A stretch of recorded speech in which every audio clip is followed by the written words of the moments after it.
Good afternoon, everyone. For today's lesson is all about education as a human right. Education is the most powerful weapon which you can use to change the world, according to Nelson Mandela. Dahil alam natin lahat na ang education is the key of success. Gender inequality to reducing poverty, creating sustainable planet, prevent needless death and illness. At higit sa lahat, nagpapaunlad sa ating kapayapaan. There are 4 international conventions in education as human right. First, the International Covenant on Economic, Social, and Cultural Rights, Convention on the Elimination of All Forms of Discrimination Against Women, Convention on the Right Person with the Disabilities. The International Covenant on Economic, Social, and Cultural Rights are the Article 13 and 14. Stated that they are agree that the education shall be directed to the full development of human personality and the sense of its dignity. Mapa-private man o public, formal man o non-formal, and shall strengthen the respect for human rights and fundamental freedoms. Convention on the Elimination of All Forms of Discrimination Against Women. The Article 10. State parties shall take all appropriate measures to eliminate discrimination against women in order to ensure on a basic of equality of men and women. Diba kay sa unang panahon ang mga babae nara sa balay tapos ang mga lalaki mauray ga eskwela. So tungod ani nga article gihugna nila ang equality na dapat ang babae ug lalaki makaadto sa school, trabaho, and other opportunities.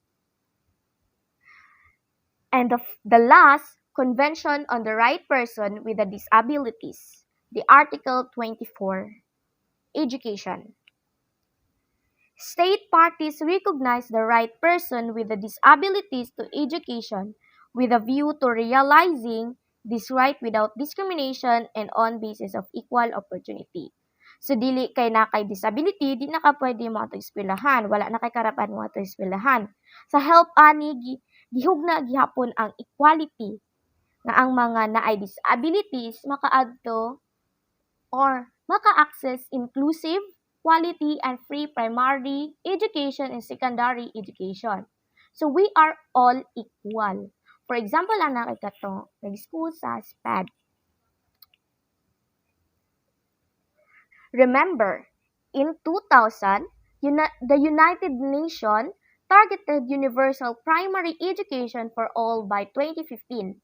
By 2015, however, the United Nations fell 8% short of its goal. The campaign for universal primary education continues and expected to intensify in the coming years as various armed conflicts disrupt culture and societies around the world.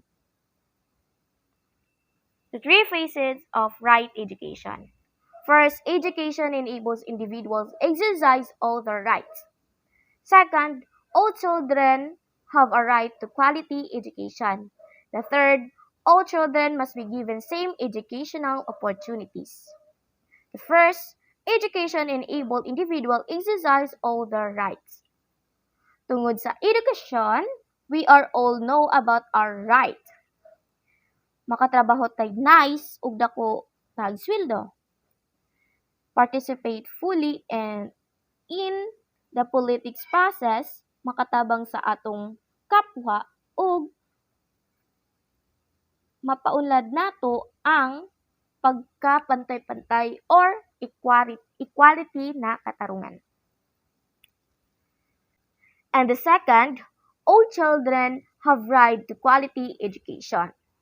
So dapat obligasyon sa mga parent na paeskwelahon ang mga anak. ug dili enough ang eskwela lang kundi dapat mahatag nila ang pangangailangan sa ilang anak labaw na sa future challenges in their adulthood. In their aspect, learning outcomes are important indicator of access. And the last, all children must be given same educational opportunities. Parehas sa akong giingon na ganina na dapat equal ang all asa man belong na socio-economic, pobre man o dili, formal man o non-formal, disability man o wala, we are all allowed to go to school. And we are all equal. And the curriculum head and class activities have to be adapted to fit our needs. Education in the Philippines, 10,000 private education, 20.1% offering preschool, 17.5% primary education, 25.6% secondary education, and 26% tertiary education. Problem: lack of teachers and educational facilities are perennial problem in the Philippines. Pero ang pagkadaghan sa private school kay nakatabang sa problema sa Pilipinas.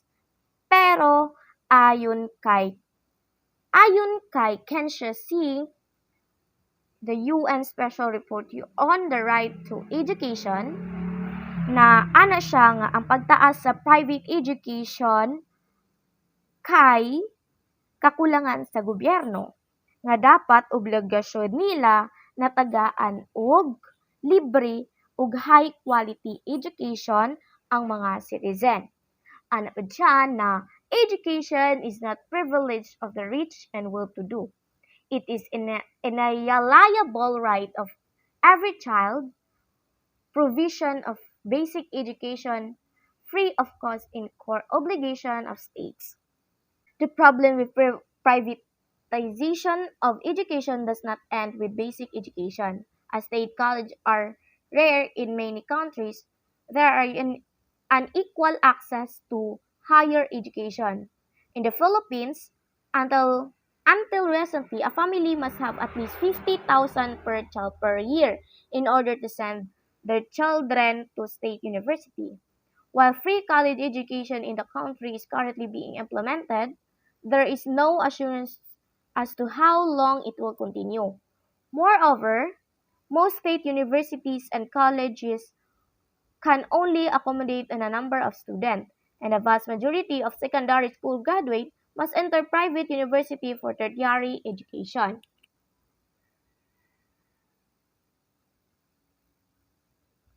As of 2015, tuition fees in private university range from 50,000 to almost 200,000 per semester, depending on the school and the student choose to enroll in.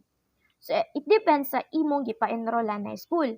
Kay kung mo enroll ka sa mahalon nga school, expect pud kag dako imong mabayaran. So, study also showed that the average family income for the same year was only at 22,000 per month, with 41.9% of a family total expenditure allotted for food. If an average Filipino family has 2 to 3 children, it is clear that very few can afford to send their children to good school. So, problema na po siya sa Philippines. Kay what if ang pamilya kay naay tulo ka anak or pataas, naa di posibilidad nga dako sila gastuhon sa pag-eskwela. So, it means gamay ra ang maka-eskwela sa ilang anak na gwapo na school. Depende kung unsa imong trabaho. Kung pobre lang jud, dili jud maka-afford og good nga school. Even with the Philippines' difficulties is providing adequate education opportunity for all its citizens, we are still better off compared to other countries. As an example, in 2017, it has been reported that about 1.75 million Syrian children are out of school due to the continuing peace in their countries. As refugees flood Turkey, Jordan, and Lebanon, these countries' capacity to provide free basic education are seriously at risk. Pero bisag pobre atong Pilipinas, sa pagbilin sapat na edukasyon, mas okay gihapon siya kaysa sa uban. Para sa nang Syrian, walay pang hitabo nga pag-eskwela kay tungod sa paglaban-laban.